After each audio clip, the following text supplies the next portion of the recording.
Olá pessoal, bem-vindos a mais um podcast Breaking My Limits e hoje eu e o treinador Francisco Passão vamos falar de glúteos. O grande movimento de glúteos tem aparecido há uns bons anos atrás e por que não falar deste músculo que tem vindo a ser tão falado e tão uma nova trend dentro do mundo do fitness.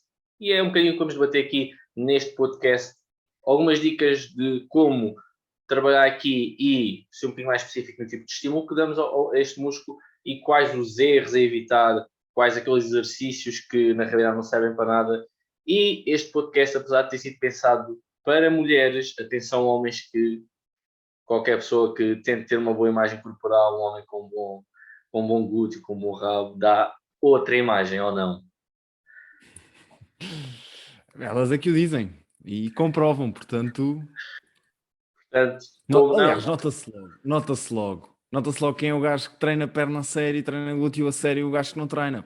É evidente, mas. não é hipótese, portanto, hoje vamos focar aqui um bocadinho sobre este músculo. Portanto, vamos aqui começar. Francisco, chuta aí aqui uns primeiras introduções aqui para o tópico. Então vou dar só aqui um pequeno toquezinho, uma introdução assim um bocadinho mais nerd do tópico dos glúteos. Para quem não conhece os glúteos, é dos músculos mais potentes. Os glúteos são 3 músculos, na verdade, o glúteo máximo, médio e mínimo, está bem?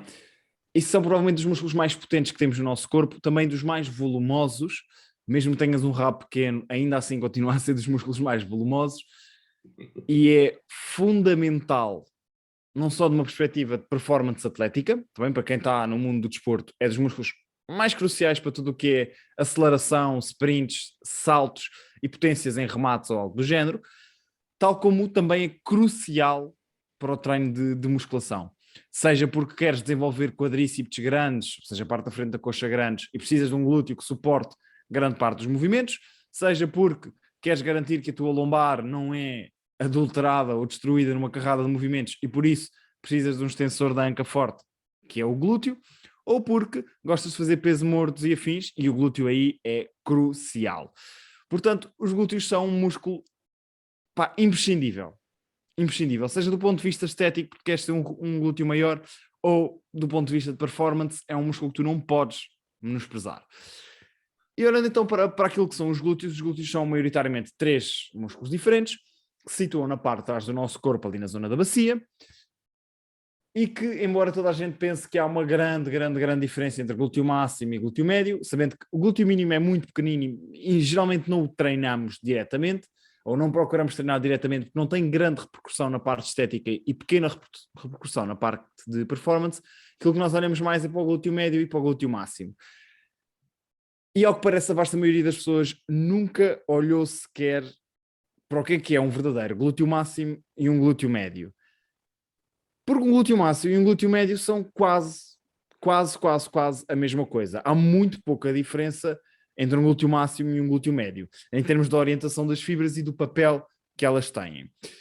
Enquanto que as pessoas pensam que glúteo máximo é kickback, é mandar a coxa para trás, ou fazer uma elevação pélvica para a frente, e glúteo médio é abrir as pernas para o lado, isso é pura e simplesmente nunca olhar para um esqueleto e ver para onde é que o músculo vai, de onde é que ele começa e para onde é que ele vai.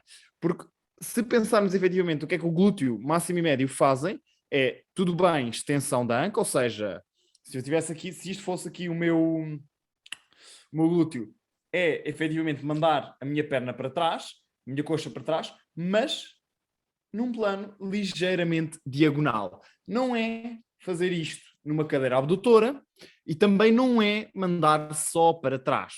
É mandar para trás e isso faz muito bem o glúteo máximo, mas o glúteo médio, aquela parte ali mais lateral da coxa, para não ficares com o rabo para dentro, em triângulo, ninguém quer um rabo em triângulo, por amor de Deus, não é só afastar as pernas para o lado. Basta olhar para o músculo que está por trás disso, que é o piriforme. Esse sim faz quando tu te sentas na cadeira abdutora, te encostas à frente, porque encostar à frente é muito top, perde estabilidade, mas é excelente. E sim, faz essa rotação externa e abdução da coxa. Não é o glúteo médio, meus caros. Portanto, comece já por dar aqui o primeiro primeiro erro do dia. Se tu vais para a cadeira abdutora, para a máquina da Bad Girl, afastar as pernas e pensar que está a crescer o glúteo porque está a arder ali na zona, não é o glúteo que está a crescer, é o piriforme. Ele vai crescer um bocadinho, não é zero glúteo, mas estás a crescer o piriforme e não estás a crescer assim tanto o glúteo médio. Lamento, estudaços. Pronto, depois destas dicas já e da explicação mesmo para os mais ignorantes saber onde é que é um glúteo, gostei da parte fica na parte de trás do corpo. Tinha que ser, né? Nem toda a gente tirou anatomia. Atenção, eu falei esta questão dos estudaços, não é de todo, és um ignorante, não sabes nada disto, não. Naturalmente, se tu não és da área, não tens que saber estas coisas. Tu segues pelo que as pessoas que supostamente são da área te instruem, porque supostamente são formadas na área e têm essa formação. Mas muitas delas também não têm culpa porque a formação que lhes foi dada é muito precária e olha para um esqueleto em 2D, mas nós não somos uma folha de papel, nós somos um modelo em 3D, temos 3 dimensões, portanto há muito mais do que olhar para a capa de um livro e interpretado ali. Por isso é que eu estou a dizer, se estudasses, há muito mais para além daquela anatomia base da até faculdade. Porque a verdade é que os glúteos mesmo, num contexto geral, quem lê mais blogs ou vai ouvir um bocadinho mais podcast, e mesmo em algumas formações acaba por ser muito falado como um músculo só, e não faz esta divisão de que ele é composto por 3 músculos, apesar do mais pequeno ser, não vamos dizer completamente irrelevante, mas tem pouco peso na equação no total. Mas pronto, aconselho estarem atentos que vocês vão começar a fazer uns bons conteúdos aí com esqueletos, portanto se ainda não conheceram o Jeremias, que é o novo membro da equipa, preparem-se porque o gajo vai começar a aparecer aí de surra.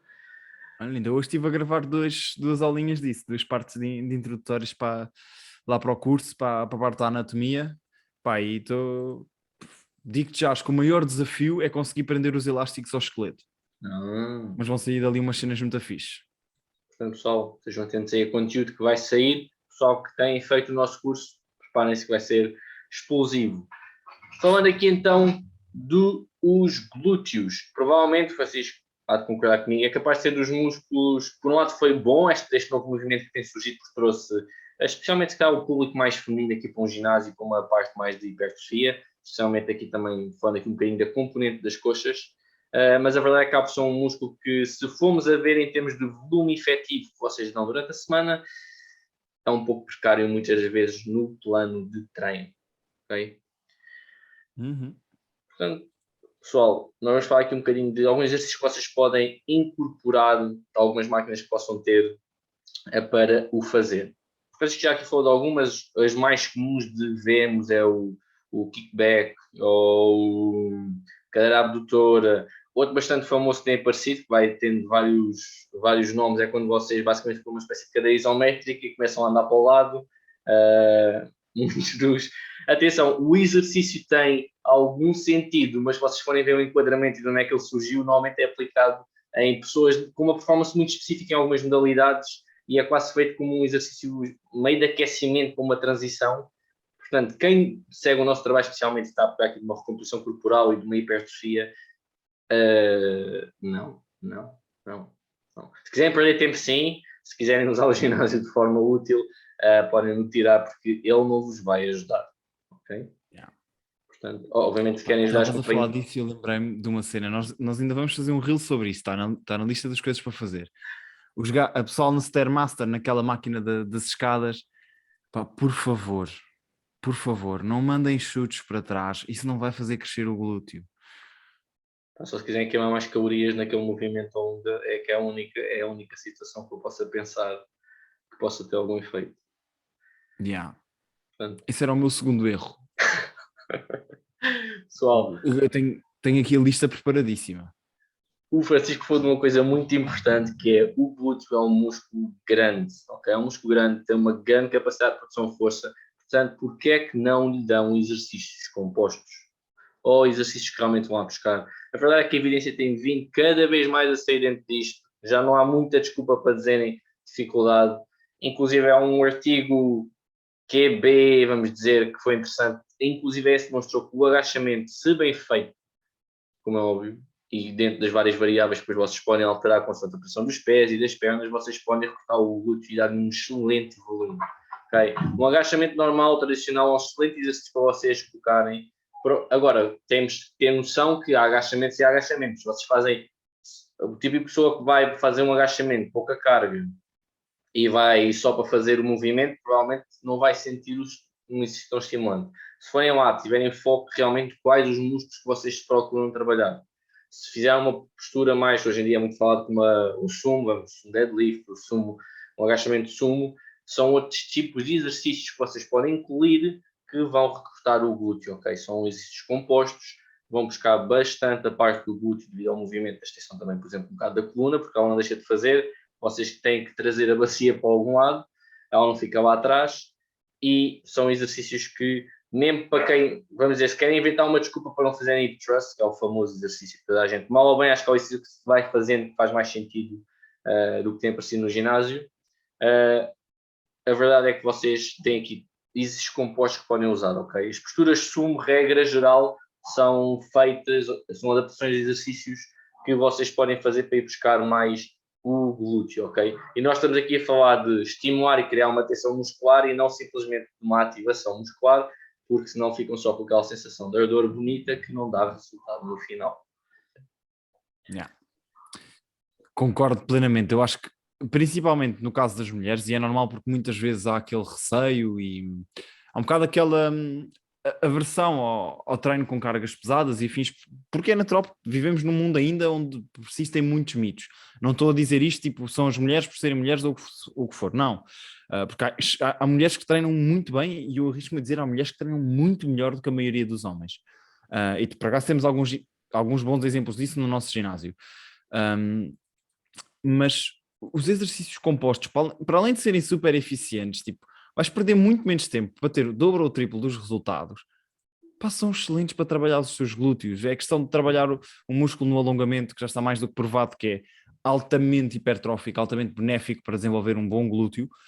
Pá, e a maioria dos exercícios compostos, esses agachamentos, pesos mortos e afins, dão toda essa componente de sobrecarga em alongamento e de grande facilidade para progredir ao longo do tempo. Agora, também há um grande erro que eu vejo, é uma pessoa pensar que treino de glúteo é só agachar. Pá. E depois vou fazer agachamento com barra, agachamento com kettlebell, agachamento na Smith Machine, agachamento isométrico. Ainda lhe dão na leg press, não te esqueças da leg press. Depois ainda tens a leg press, porque a maioria das pessoas não entende bem esta parte, porque sempre parecem coisas diferentes, mas entre leg press e agachamento não há assim uma grande diferença. Mudas a cadeia cinética, ou seja, não é o corpo que está a mexer em relação ao chão, é a máquina que está a mexer em relação a ti. E tens um bocadinho mais de estabilidade numa leg press, mas a mecânica do movimento é muito parecida. A não ser que algumas leg press depois têm braços de alavanca diferentes, ou seja, vai ser difícil em determinados momentos, mas é muito similar. Não quer dizer que esteja errado fazeres agachamento e leg press no mesmo treino. Claro que não. E até podes aproveitar a leg press para explorar amplitudes ou para explorar uma estabilidade diferente. Agora, uma coisa que é altamente underrated, pá, eu acho que ninguém dá o devido valor a isto no que toca aos glúteos, é o trabalho unilateral. Porque os glúteos, efetivamente, estando ali na zona da pelvis, na zona da bacia, eles têm um papel de estabilização da nossa cintura pélvica ali da zona da bacia gigantesco.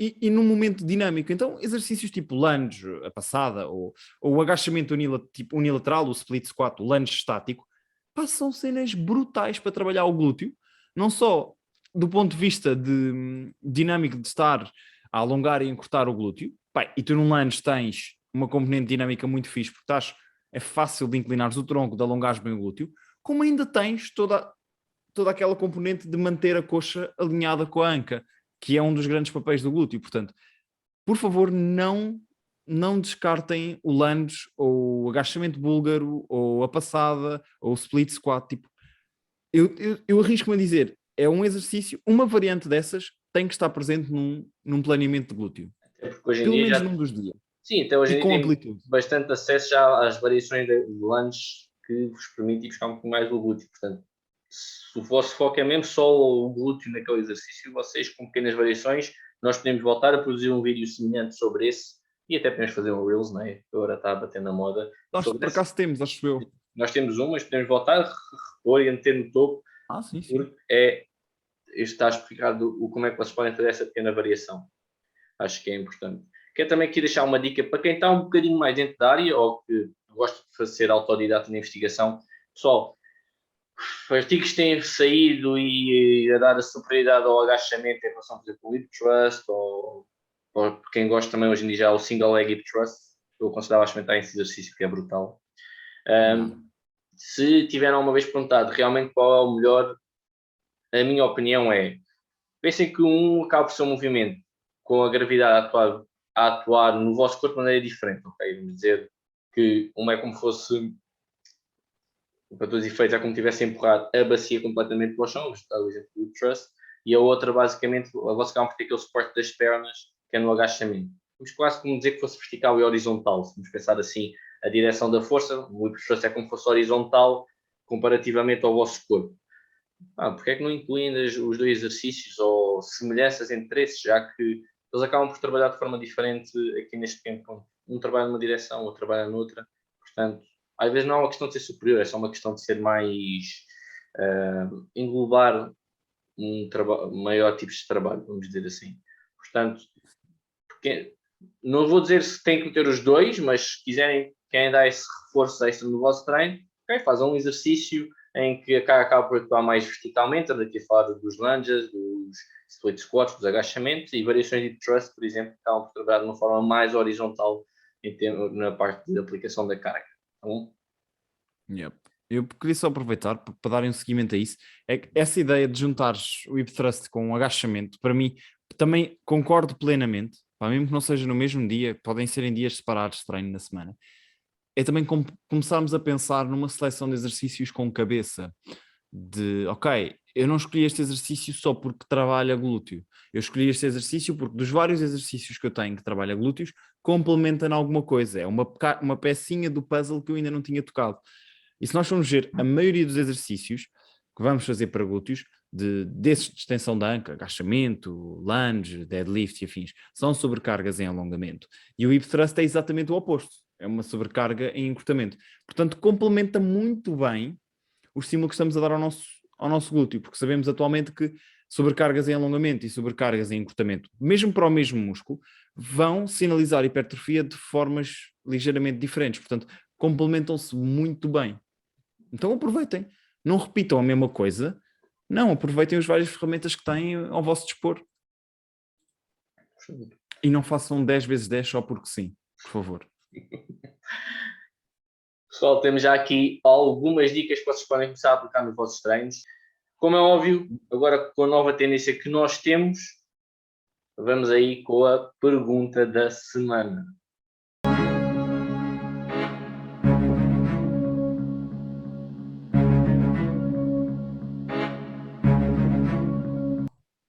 Pessoal, em relação à pergunta da semana que acabou por aparecer e tem aparecido já também há uns tempos atrás foi: devemos pesar os alimentos crus ou depois de serem cozinhados?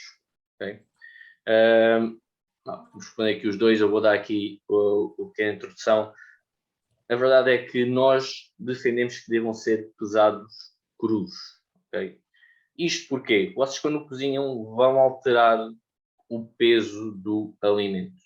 Okay? Inclusive, não só porque vocês quando cozinham muitas das vezes, ou vamos dizer se calhar a maioria, vocês acabam por adicionar condimentos à comida. E como é que vocês depois vão retirar essa parte dos condimentos da comida? Ok?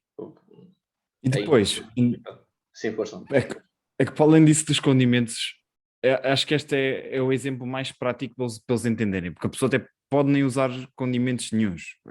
Coragem, mas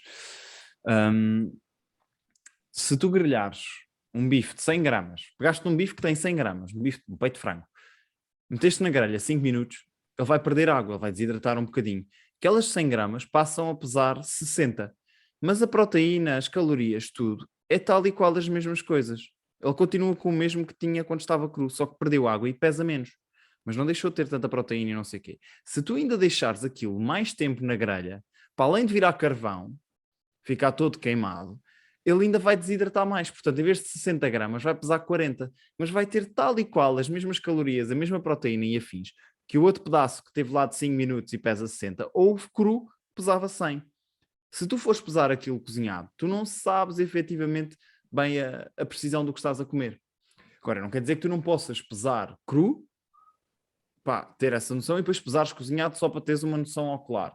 Ok, pá, mas por precisão, já que estás a tentar ser preciso, então pesa cru, mais fácil. Exato, portanto, acho que é um melhor exemplo que Francisco deu esse. E eu digo que realmente, além disto, que é realmente, mesmo vocês um dia disse que é básico, podem não ter a tal história, como eu disse, da condimentação, mas vocês querem fazer um cozinhado um bocadinho melhor. E cá em Portugal, mesmo que não façamos um cozinhado especial mal bem, muitas vezes usamos azeite, por exemplo. Tipo, como é que vocês vão fazer? Vão espremer o azeite do frango para voltar a pesar? Tipo, não dá. Portanto, tentem no pesar cru. Francisco deu aqui uma boa dica que eu por acaso não tinha pensado, que é, que estão curiosos, pesem no cru, pesem depois de cozinhar e depois já com uma ideia qual é a variação do peso, sabendo que a composição nutricional dele é a mesma. E pessoal, vão estar atentos, os nossos podcasts vão continuar a bombar e temos bastante conteúdo aqui novo, bastantes coisas que vão começar aqui a aparecer nos próximos meses. Portanto, não se esqueçam, toquem no sininho, subscrevam o nosso canal, estejam atentos ao nosso canal do Instagram, que vamos ter lá bastantes novidades para vocês.